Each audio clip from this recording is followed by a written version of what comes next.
When you look back on your life, you should be proud of all of it.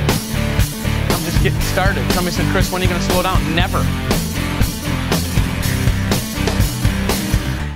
Hello everyone. We talked a few installments ago about inflation and what it is, and if you remember, it basically was an expansion of the money supply beyond the demand, which has the impact of diluting all the other dollars that are out there. You now have more dollars fighting over the same amount of goods. And that effect of that expansion in the money supply beyond the demand is called inflation. As a result, prices tend to go up.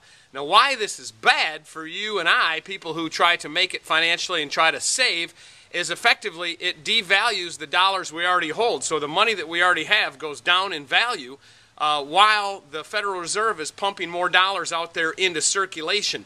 And so inflation is a disincentive on savings, along with some of our tax laws, which are also disincentives on savings, but we won't go into all those details.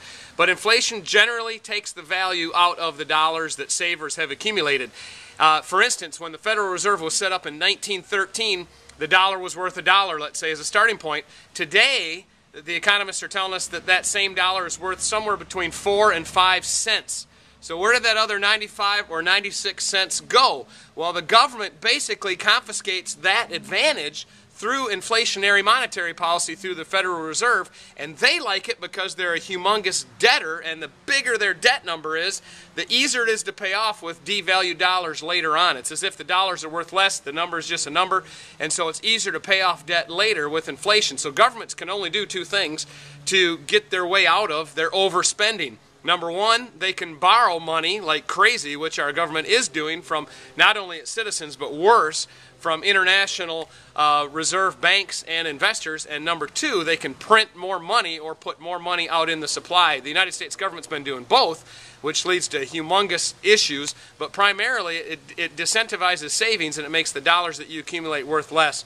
So because of that, you'll see a lot of things done in the press to talk about the Consumer Price Index, the CPI, and that's the number that supposedly represents the inflation that the average person feels, but those numbers are highly suspect, and they're probably bigger than what the government reports. But that's why inflation matters to you and I, the average people out there trying to make it financially and trying to get ahead, is the inflationary monetary policies of the Federal Reserve, as blessed by the United States government, actually take the value out of the savings that we accumulate. More next time.